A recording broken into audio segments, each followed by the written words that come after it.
Hi guys, Michael Abaimi here.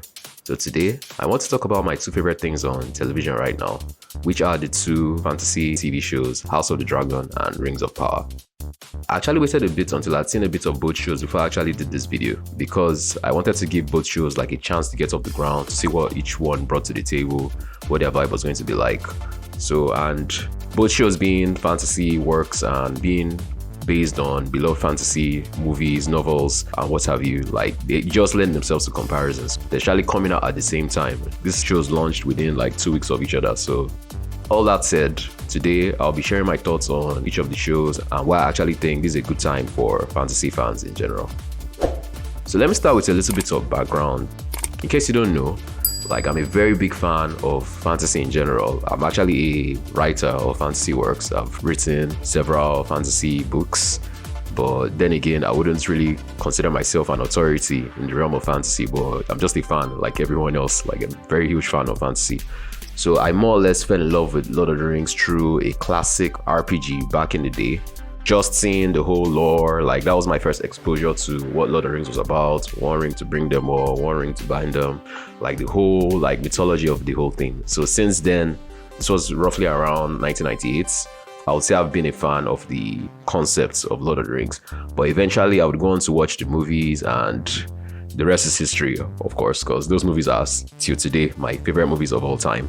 Specifically Return of the King, because that movie really had everything. It had the spectacular visuals, it had the intriguing character moments, like it was just complete. As far as I'm concerned, there isn't a more perfect movie. So till today, I will rank the Lord of the Rings, The Return of the King as my favorite movie of all time. That said, I actually read the books as well. Wasn't really too keen on the books because I found them a bit more slow paced. They had all the space and time in the world to really flesh out the lore and the world, which is one of the things Lord of the Rings is particularly known for. So I really enjoyed reading the books as well. As for Game of Thrones, I've never actually had any exposure to the books, but due to the popularity of the TV show, obviously, I was eventually compelled to check it out. And I would say I was immediately blown away by the fact that it was showing us a different side of traditional fantasy. It wasn't your typical like good versus evil and magic, even though it still had all those elements, but it was more about the political intrigue, and I really loved seeing that in a fantasy setting. For many people, they didn't even consider Game of Thrones a work of fantasy, so that was one of the things that really drew me in. And we all know how the whole thing ended with the last couple of seasons feeling rushed and everything, but I would say overall, I would still rank the show as one of my favorite shows of all time. Like it didn't quite stick the landing, but at the end of the day, I'm glad the show exists, and I really loved watching Game of Thrones from season 1 to season 8. So yeah, concerning the new shows, both shows, while they are obviously fantasy works, they actually approach the fantasy realm in very different ways, which is one of the reasons why I'm already on board. Like House of the Dragon is obviously coming from that political angle with the focus on the political machinations between the various people vying for the Targaryen throne.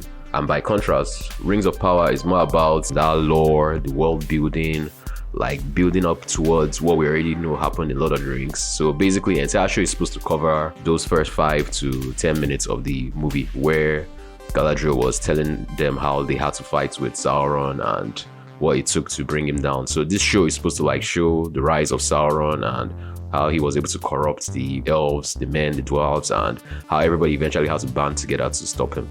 So, and on those grounds, the Rings of Power definitely feels like Lord of the Rings, because from the very first frames of the show, you can really tell where all the money went. Like these guys went all out. They didn't spare any expense to really create, to really bring to life that world of Middle-earth like we've always known it to be. So I really loved seeing the gorgeous scenery, how everything felt true to the movies. The cinematography was on the same level with the Peter Jackson movies, while House of the Dragon definitely feels like classic Game of Thrones. It had all the machinations and scheming, like I said, so with that already, I was already on board. So, but between the two shows, I would say House of the Dragon is off to a stronger start. Mainly because from the get-go, he gave us intriguing characters and he had a better defined central conflicts. Like you can really tell what is at stake with just one episode of House of the Dragon. Like the whole like vying for the Targaryen throne, the potential conflicts with Daemon and Rhaenyra, like everything was quickly set up and all these characters are brought to life with some very strong performances. Like Matt Smith is really killing it as Damon, and even to an extent, the other actors as well are really bringing their A game. So this really catches you from the get-go with House of the Dragon. Plus, it doesn't waste any time. Everything is quickly established. You already know what's at stake.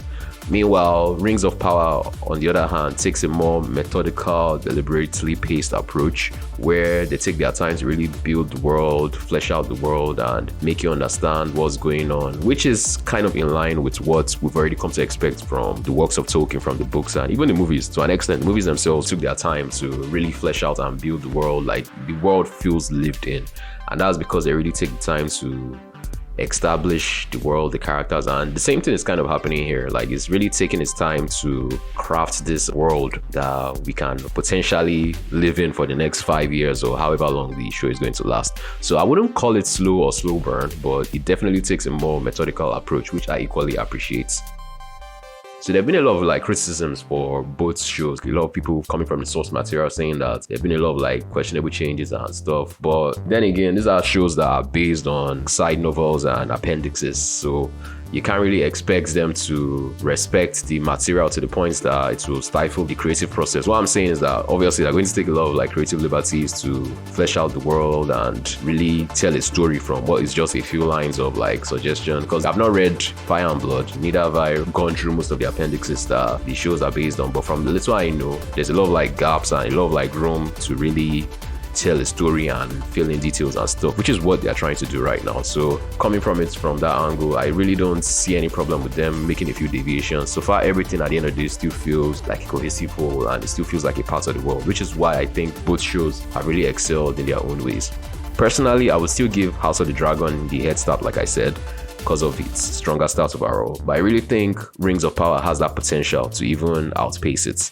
It has the potential to be something great. So I'm just happy that we actually have both shows to enjoy, because right now is a very good time to be a fantasy fan. I'm not going to lie. These are shows that are based on properties that have been a part of the fantasy conversation for decades at this point. Especially when you're talking about Lord of the Rings, we actually have people that devote their entire lives to studying the works of Tolkien. So to see another work of Tolkien, or rather a work based on the work of Tolkien, being brought to life for a modern audience, it's definitely a good time to be a fantasy fan. So yeah, I'll be definitely watching both shows, seeing how everything progresses in the next coming weeks and everything. So anyway, those are just my thoughts about the two shows. What do you guys think about both shows? How do you think House of the Dragon compares to Game of Thrones? Or more importantly, how do you think it compares to the Ring of Power? Are you on board already? Have they lost you? Are you still trying to gauge and see how everything turns out? Let me know in the comment section down below. Don't forget to like this video if you enjoy watching this discussion, and to subscribe to the channel with notifications turned on if you'd like to see more discussions like this in the future. And until the next one, this is Michael signing off.